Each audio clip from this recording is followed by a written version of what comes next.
Pourquoi certains mots nous blessent-ils comme des lames, même lorsqu'ils sont dits sur un ton léger? Pourquoi y a-t-il des personnes, à peine connues, qui éveillent en nous une fureur silencieuse? Et pourquoi, malgré la méditation, le contrôle de soi et les livres de développement personnel, continuons-nous à réagir comme si nous étions pris dans un engrenage émotionnel dont on ne se libère jamais? Tout ce qui nous irrite chez les autres peut nous guider vers une meilleure compréhension de nous-mêmes. Carl Jung n'a pas murmuré cette phrase, il l'a plantée comme une lame au cœur de nos masques. D'une manière ou d'une autre, nous cherchons tous une paix qui nous protège des secousses causées par les autres. Mais est-il vraiment possible d'être inatteignable, ou tentons-nous seulement de bâtir des forteresses pour cacher nos blessures mal cicatrisées? Dans cette vidéo, nous n'allons pas parler de comment dompter la colère, ni de techniques rapides pour ignorer ceux qui vous agacent. Nous allons explorer ce qui se cache vraiment derrière le malaise, ce qui se passe en vous et non à l'extérieur, car la colère ne commence pas avec l'autre, elle commence avec ce que l'autre révèle. Vous êtes sur le point d'entamer un voyage sans carte tracée, mais qui vous mènera au point le plus authentique de votre être, votre inconscient. Si vous êtes ici en espérant des réponses faciles, vous n'êtes peut-être pas au bon endroit. Mais si vous êtes prêt à regarder en vous, même si cela fait mal, alors c'est ici que vous avez votre place. Souvenez-vous d'une situation. Quelqu'un vous a lancé un regard de travers ou a utilisé un ton sarcastique et cela vous a transpercé. La journée s'est terminée, mais la sensation est restée. Ce commentaire résonnait encore comme un sortilège. Vous êtes-vous déjà demandé pourquoi?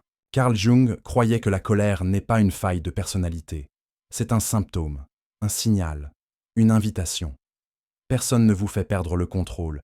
Ils touchent un point en vous déjà sensible, caché, oublié, refoulé. Combien de fois avez-vous réagi à quelqu'un avec une intensité démesurée, comme si cette personne portait la faute d'un mal plus ancien? Ce n'est pas de la folie, c'est de la mémoire émotionnelle. Votre passé encore actif, votre inconscient, qui crie pour être entendu. Dans cette vidéo, nous allons décoder ces signaux, explorer, étape par étape, comment les réactions les plus inconfortables peuvent être les clés les plus puissantes de votre connaissance de soi, et bien plus, de votre libération. Si vous vous êtes senti prisonnier de vos émotions, si vous vous êtes reproché d'avoir explosé ou, pire, de vous être tu, ce moment est pour vous, le moment de revenir à vous-même. Ici, nous n'allons pas ignorer la colère, nous allons la traduire. Nous n'allons pas fuir les déclencheurs, nous allons les désamorcer. Et à la fin de ce voyage, peut-être découvrirez-vous que la véritable liberté émotionnelle ne consiste pas à se blinder contre le monde, mais à se réconcilier avec tout ce qui vit en vous. Si cela a résonné en vous comme un murmure, au cœur de la nuit, c'est que votre âme est prête à écouter. Respirez profondément, fermez les yeux un instant, et commençons. Quelqu'un dit quelque chose de banal, presque anodin. Un commentaire, une expression du visage, une intonation particulière. Et soudain, c'est comme si un incendie se déclarait dans votre poitrine. Le corps chauffe, la respiration change, les pensées s'emballent comme un essaim d'abeilles. Vous tentez de paraître serein, mais à l'intérieur, vous implosez. Que s'est-il passé? Pourquoi quelque chose d'aussi simple peut-il tout déstabiliser? La réponse peut être douloureuse, et que ce qui vous dérange ne vient jamais seulement de l'extérieur. Cela vient de l'intérieur. L'autre n'a fait qu'allumer l'étincelle, mais le combustible était déjà là. Carl Jung, avec La sérénité de celui qui a exploré les abîmes de l'âme humaine, a écrit « Ce que nous nions en nous-mêmes apparaît dans le monde comme le destin. Ce qui nous dérange chez les autres est presque toujours l'ombre que nous n'avons pas encore acceptée en nous-mêmes. » Et c'est là une vérité que peu veulent affronter. Vous êtes agacé par l'arrogance de quelqu'un, mais avez-vous regardé cette part de vous qui aspire à être reconnue, mais qu'on a forcé à se faire petite? Vous êtes irrité par ceux qui parlent trop, mais vous êtes-vous autorisé à exprimer votre propre voix, si souvent réduite au silence?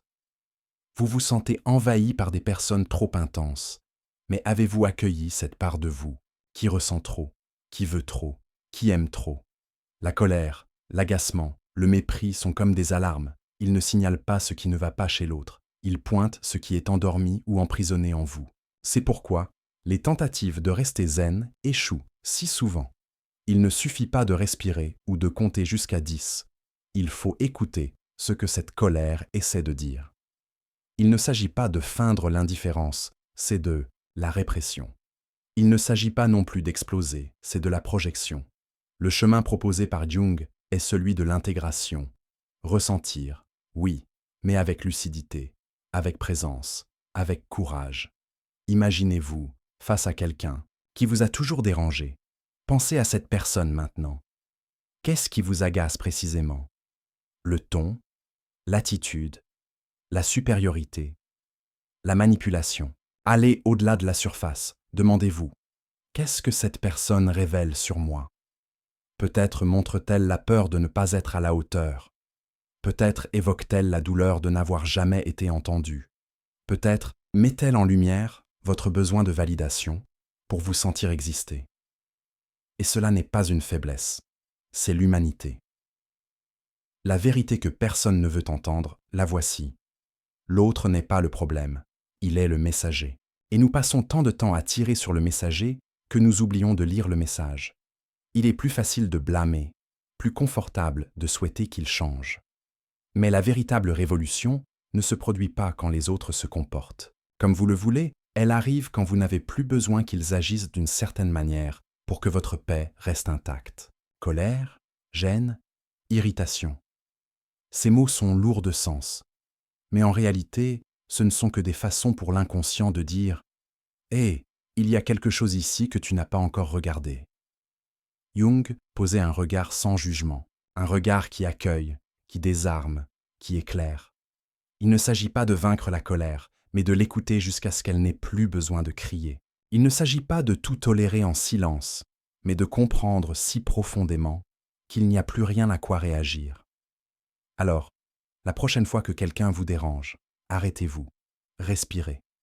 Ne demandez pas « Pourquoi est-il comme ça ?» Demandez-vous « Pourquoi cela me touche-t-il encore ?» Et si la réponse vient avec de la douleur, ne fuyez pas. C'est là que commence votre guérison. Il existe un instant silencieux, presque imperceptible, entre la parole de l'autre et notre réaction. C'est dans cet espace que se cache la vérité. Vous l'avez déjà remarqué. Ce n'est pas seulement ce qui a été dit, c'est ce qui a été déclenché, comme si cette personne, sans le savoir, avait touché quelque chose d'ancien, de fragile en vous. Carl Jung a dit « Celui qui regarde à l'extérieur rêve, celui qui regarde à l'intérieur s'éveille ». Et c'est peut-être pour cela que nous fuyons tant la connaissance de soi. Regarder en soi nous oblige à affronter ce que nous prétendons ne pas être. Voyez-vous, personne ne nous irrite sans raison. Personne ne réveille notre colère, par hasard. Chaque personne qui entre dans notre vie avec le pouvoir de nous déstabiliser tient un miroir, peut-être sale, déformé, mais un reflet tout de même.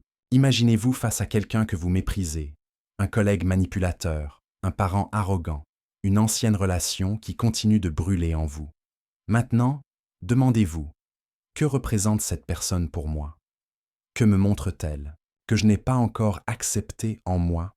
La réponse peut être inconfortable, et c'est précisément pour cela qu'elle libère. Peut-être détestez-vous l'ego surdimensionné de l'autre, car vous avez encore honte de vous valoriser. Peut-être critiquez-vous sa froideur, car vous craignez votre propre dépendance affective. Peut-être votre colère ne vient pas de ce qu'il vous interrompt, mais parce que vous avez passé votre vie à être réduit au silence. Ces personnes ne sont pas des monstres, ce sont des miroirs. Et lorsqu'elles deviennent des ennemis, c'est parce qu'elles reflètent des parties de nous que nous n'avons pas encore eu le courage d'accueillir. C'est cela l'essence de l'ombre chez Jung. L'ensemble de ce que nous avons dû cacher pour être accepté. L'enfant sensible qu'on a traité de faible, l'adolescent rêveur qu'on a ridiculisé, l'adulte qui a dû ravaler sa douleur pour paraître fort. Et alors, vous grandissez, vous créez une persona, l'image que vous montrez au monde, calme, gentille, raisonnable. Mais derrière le rideau se trouve la partie que vous avez enfouie. Impulsive, jalouse, insécure, en manque d'affection. Et elle ne disparaît pas, elle attend le moment pour surgir. le plus souvent dans les relations, car l'autre, sans le savoir, active ce que nous avons tenté de dissimuler. Tu sais, cette personne qui te fait sortir de tes gonds pourrait incarner ce que tu ne t'autorises pas à être. Cette collègue extravertie qui t'agace pourrait refléter la liberté que tu n'as jamais osé vivre. Ce patron autoritaire qui t'épuise pourrait symboliser le contrôle que tu n'as jamais eu sur ta vie. Cette personne froide qui te blesse pourrait être le miroir de ta douleur, à dépendre autant des autres pour te sentir aimé. Ce n'est pas à leur sujet, ça ne l'a jamais été. C'est à propos de ce qu'ils réveillent en toi. Le miroir, lorsqu'il nous flatte, nous émerveille, mais lorsqu'il révèle ce que nous n'aimons pas, nous l'appelons ennemi. Et voici le secret qui change tout. Quand tu arrêtes de te battre contre le reflet, tu commences à le transformer. Dès que tu reconnais que la gêne t'appartient, la colère perd son pouvoir. Tu cesses d'être otage. Tu deviens responsable. Être responsable, ce n'est pas porter la culpabilité, c'est porter la conscience. C'est savoir que, même si l'autre a été le déclencheur, ce qui a explosé était déjà en toi. Et si cela est en toi, tu peux le guérir. Ce qui semblait une attaque devient un signal. Ce qui était douleur devient information. Ce qui était ennemi devient maître. Et le plus beau, le plus terrifiant, c'est que lorsque tu regardes ce miroir sans détourner les yeux, il te montre bien plus que ta blessure. Il te montre ton entièreté. Car ce que tu rejettes le plus en toi est aussi l'endroit où réside ta force la plus brute. La colère, par exemple, peut être colère, mais elle peut aussi être un appel à l'authenticité, au courage, à la liberté d'être. Alors, la prochaine fois que quelqu'un te déstabilise, souviens-toi, tu n'es pas face à un ennemi, tu es face à un reflet. Et la manière dont tu lui réponds ne définit pas l'autre, mais révèle à quel point tu te connais déjà. Imagine un instant que ta colère est une lettre manuscrite, non pas écrite par celui qui t'a blessé, mais par toi-même. Un message du passé, scellé par la douleur, oublié au fond d'un tiroir. Chaque fois que quelqu'un te pousse à bout, cette enveloppe se déchire et te voilà face à des mots que tu avais tenté d'effacer.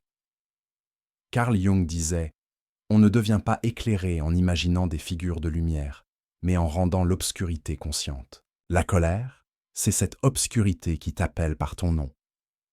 Mais il est bien plus facile de dire « c'est lui, c'est elle, c'est leur façon de me traiter ». Bien plus facile que de dire « c'est moi qui n'ai pas respecté mes limites, c'est moi qui ai trop attendu, c'est moi qui porte encore une blessure ouverte et saigne en silence chaque fois qu'on la touche ». La colère est le reflet de quelque chose de non digéré. Elle n'est pas dans le présent, elle est un écho. C'est l'enfant à qui l'on a dit « ravale tes larmes ». C'est l'adolescent ridiculisé pour avoir exprimé ses émotions. C'est l'adulte qui a appris à taire sa vérité pour être accepté. As-tu déjà remarqué que parfois, tu réagis avec plus d'intensité que la situation ne le justifie, comme si le présent ne suffisait pas à expliquer ce que tu ressens? C'est parce qu'il ne suffit vraiment pas. Ce qui fait mal aujourd'hui n'a pas commencé aujourd'hui. Et cela, loin d'être un problème, est un indice, une piste. La colère est comme une carte thermique qui indique les parties de nous encore enflammées. Et toute inflammation demande du soin, de la présence, de la vérité. Mais que faisons-nous? Nous feignons de maîtriser, nous sourions en surface et bouillons à l'intérieur. Ou nous explosons en disant que nous n'en pouvons plus. Alors qu'en réalité, ce que nous ne supportons plus, c'est cette guerre intérieure qui dure, depuis trop longtemps. Jung proposait une voie plus difficile, mais plus authentique, celle de l'intégration. Ne pas nier la colère, ne pas la vénérer, mais l'écouter. Que dit-elle? Quelle partie de toi est oubliée? Quel désir est ignoré? Quelle vérité cherche à émerger, mais que tu refuses de laisser sortir? La colère veut révéler, non détruire. Elle veut te montrer où tu t'es abandonné, où tu t'es façonné pour entrer dans des espaces trop étroits, pour ton âme. Et voici la clé. Lorsque tu commences à traduire tes réactions, elles cessent de te dominer. Tu n'as plus besoin de crier, car tu as appris à écouter. Tu n'as plus besoin de blâmer, car tu as commencé à comprendre. Tu n'as plus besoin de te cacher, car tu as commencé à t'accepter. C'est cela le tournant. La colère cesse d'être une arme pour devenir une boussole. Elle pointe vers la douleur, mais pas pour t'immobiliser, plutôt pour te libérer. Tu peux t'indigner, t'affirmer, poser des limites, mais sans le poids de la réactivité, avec la légèreté de celui qui sait qu'il prend soin de lui, non qu'il punit l'autre. Il ne s'agit pas de contrôler les émotions, il s'agit de comprendre ce qu'elles te disent. Et quand tu apprends à écouter ta colère, elle se transforme en clarté. La vérité, c'est que personne ne te met en colère. Ils activent une blessure qui saigne encore. Et chaque fois que cela arrive, au lieu de demander « qu'est-ce qui ne va pas chez eux ?», demande-toi « qu'est-ce qui, en moi, a encore besoin de guérison ?» Cette question n'est pas une faiblesse, c'est du courage. C'est le début du retour à soi, car la colère n'est pas une ennemie, elle est l'alarme de l'inconscient. Si tu as le courage de suivre ce signal, tu découvriras non seulement ta douleur, mais aussi ta vérité. Imagine-toi dans le silence, un de ces silences qui ne blessent pas, mais qui apaisent. Tu es face à la même personne qui, autrefois, aurait pu te déstabiliser d'une seule phrase. Elle parle, elle agit, elle tente encore d'activer cette vieille blessure, mais quelque chose a changé. Tu ne réagis pas, non pas parce que tu te réprimes, mais parce que, pour la première fois, cela ne t'appartient plus, tout simplement. C'est cette liberté que Carl Jung évoquait avec des mots simples, mais percutants. Tant que vous n'aurez pas rendu l'inconscient conscient, il dirigera votre vie et vous l'appellerez destin. Mais lorsque tu vois enfin ce qui te manipulait depuis l'ombre, la vie cesse d'être une réaction et devient un choix. Non, il ne s'agit pas de devenir froid, ni de se transformer en moine indifférent, il s'agit de devenir entier. 1. Être entier ne se brise pas à cause de ce qui est incomplet chez l'autre. La véritable liberté émotionnelle n'est pas l'absence de conflit, c'est la présence totale de soi. C'est savoir que personne, absolument personne, n'a plus le pouvoir de définir qui tu es. Peu importe le ton de la voix, peu importe. Le mépris déguisé, peu importe le jugement, tu ne plies pas, non par entêtement, mais par clarté. Tu sais qui tu es. Et quand cela arrive, quelque chose de profond se réorganise. Le manque devient centre, la colère devient compassion, l'insécurité devient maturité. Et l'autre reste ce qu'il est. La différence, c'est que tu n'as plus besoin qu'il change, car tu ne dépends plus de lui pour exister. C'est le point le plus subtil et le plus libérateur de ce cheminement. Tu commences à vivre en relation, et non plus en réaction. Tu deviens responsable, non pas de tout contrôler, mais de ne plus t'abandonner. La colère qui autrefois envahissait ton corps arrive désormais comme un doux avertissement, une brise, pas un ouragan. Elle murmure, regarde à l'intérieur, et tu regardes, avec présence, avec respect, avec amour. En regardant, tu vois cette part de toi qui te faisait honte. Tu vois l'enfant qui voulait juste être entendu. Tu vois l'adulte qui a tout ravalé pour éviter le conflit. Tu vois l'humain qui, au fond, cherchait la paix. Et, maintenant, enfin, cette paix commence à émerger. Non parce que le monde est plus doux, mais parce que tu es plus entier.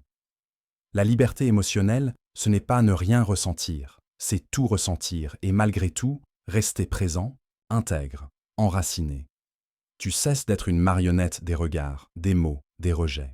Tu deviens un sol ferme, quelqu'un qui inspire profondément, sourit de l'intérieur et avance, non parce qu'il est invincible, mais parce qu'il est authentique. La vie continuera de t'amener des personnes difficiles, des situations inconfortables, des défis inattendus. Mais maintenant, chaque rencontre est un miroir que tu sais lire. Chaque provocation est une invitation que tu choisis ou non d'accepter. Chaque mot n'est que cela, un mot, car ce qui a vraiment de la valeur est à l'intérieur, et tu le sais. Tu sais que c'est là que réside ton pouvoir, et que ce pouvoir, désormais, ne peut plus être atteint. Tu ne réagiras pas, car tu n'en as plus besoin. Tu répondras quand cela aura du sens. Et par-dessus tout, tu resteras fidèle à ce que tu as découvert en toi. C'est cela le sommet du chemin jungien. Non pas la perfection, mais l'intégration. Non pas l'absence de douleur, mais la présence de conscience. Non pas l'invulnérabilité, mais le courage d'être pleinement toi. Tu n'es pas arrivé jusqu'ici pour te blinder, mais pour te libérer. À la fin, que reste-t-il quand la colère ne te commande plus? Il reste peut-être ce qui a toujours été là, derrière le vacarme. la clarté, la perception qu'aucun regard ne transperce autant que ton propre jugement, qu'aucun ton de voix ne blesse plus que le silence que tu utilises contre toi-même. Carl Jung ne voulait pas nous apprendre à devenir des saints. Il voulait que nous soyons entiers, que nous cessions de fuir l'ombre et que nous la reconnaissions enfin comme partie de la lumière. Tu n'es pas ici pour devenir inébranlable, tu es ici pour devenir vrai. Et, aussi paradoxal que cela paraisse, c'est ce qui te rend invincible. Car quand tu te connais, le monde n'a plus accès à ton âme. Tu entends, mais tu n'absorbes pas. Tu ressens, mais tu ne te perds pas. Tu réponds, mais tu ne t'annules pas. Ceux qui autrefois te déstabilisaient sont toujours les mêmes. Mais désormais, tu les vois avec d'autres yeux, les yeux de celui qui s'est vu en premier. À cet instant, quelque chose change pour toujours. Tu ne vis plus pour réagir. Au monde, tu vis pour répondre à ta vérité. Alors, la prochaine fois que quelqu'un te provoquera, demande-toi avec sérénité, qu'est-ce qui me fait encore mal en moi? Et si la réponse vient avec des larmes, des souvenirs, de la peur, accueille-les, car le véritable pouvoir ne réside pas dans le fait de vaincre l'autre, il réside dans le fait de ne plus en avoir besoin. La colère crie quand nous ne nous écoutons pas, mais lorsque nous nous écoutons, elle se tait. Et dans ce silence naissent les réponses que le monde n'a jamais pu offrir. Tu sais, en écrivant ce texte, je me suis souvenu d'un moment qui, longtemps, m'a rempli de honte. C'était un matin ordinaire, dans un café bondé. J'étais avec quelqu'un qui, honnêtement, m'agaçait, rien que par sa présence. Sa façon de parler, son air supérieur, ce sourire qui semblait se moquer du monde. Et puis, il a dit quelque chose, une phrase banale, du genre « Tu es trop émotif ». J'ai souri en apparence, bien sûr, mais à l'intérieur, j'étais un champ de mine. Je suis rentré chez moi, cette phrase brûlant en moi comme une attaque. Pendant des jours, peut-être des semaines, je me suis surpris à revivre cette scène. C'est alors que quelque chose s'est brisé. Sa phrase ne faisait pas mal parce qu'elle était offensante, elle faisait mal parce qu'elle était vraie. Je suis émotif, et j'ai passé ma vie à essayer de paraître rationnel, équilibré, froid, pour être accepté. Ce jour-là, dans ce café, il ne m'a pas blessé, il m'a dévoilé. Et aussi étrange que cela paraisse, je lui en suis reconnaissant, car c'est dans cette douleur que j'ai retrouvé une part de moi qui avait besoin d'amour. Si tu es arrivé jusqu'ici, c'est peut-être que toi aussi, tu retrouves quelque chose d'oublié. Et je veux que tu saches, tu n'es pas seul. Nous essayons tous de nous souvenir de qui nous sommes au milieu du bruit, des critiques, des miroirs déformants. Si cette vidéo a réveillé en toi un souvenir, une douleur, un éclair de lucidité, alors elle a rempli sa mission. Maintenant, je veux t'offrir quelque chose qui n'est pas pour tout le monde, mais pour toi, qui es arrivé jusqu'ici, en quête de réponses plus profondes sur qui tu es et où va ta vie. J'ai créé quelque chose qui va au-delà d'un livre. J'ai construit une carte de l'âme, un manuel qui unit science, philosophie et pensée critique pour t'aider à briser des schémas mentaux, remettre en question ton identité et te reconstruire depuis la racine. Ce n'est pas un e-book rempli de belles phrases, c'est un guide pour ceux qui refusent de vivre en mode automatique. Si tu sens qu'il y a en toi un appel au changement, à l'évolution, à la clarté, ce moment est pour toi. Clique sur le commentaire épinglé et accède dès maintenant au manuel de l'autotransformation. Ne lis pas par curiosité, lis parce que ta vie en dépend. Et si tu choisis d'entamer ce voyage, tu ne seras plus le même à la fin du chemin. Maintenant, si on allégeait un peu l'ambiance, tu es toujours là, encore ébranlé émotionnellement. Respire, du calme. Tu peux arrêter de fuir ton ombre et faire ce que les algorithmes adorent. Commente ci-dessous. Je ne réagis pas, je me reconnais. Like cette vidéo. Oui, je sais, ce n'est qu'un bouton, mais avoue, ce n'était pas assez transformateur pour mériter un clic. Et abonne-toi, pas pour moi, mais pour toi, car le voyage ne s'arrête pas ici. D'autres vidéos apparaissent, maintenant à l'écran, l'une d'elles contient peut-être la réponse que tu ne sais pas encore chercher. Mais attention, elle pourrait te faire ressentir, réfléchir, peut-être même changer. Courage, clique dessus. À la prochaine réflexion, et souviens-toi, ton ombre n'est pas ta fin, c'est le chemin du retour à la maison.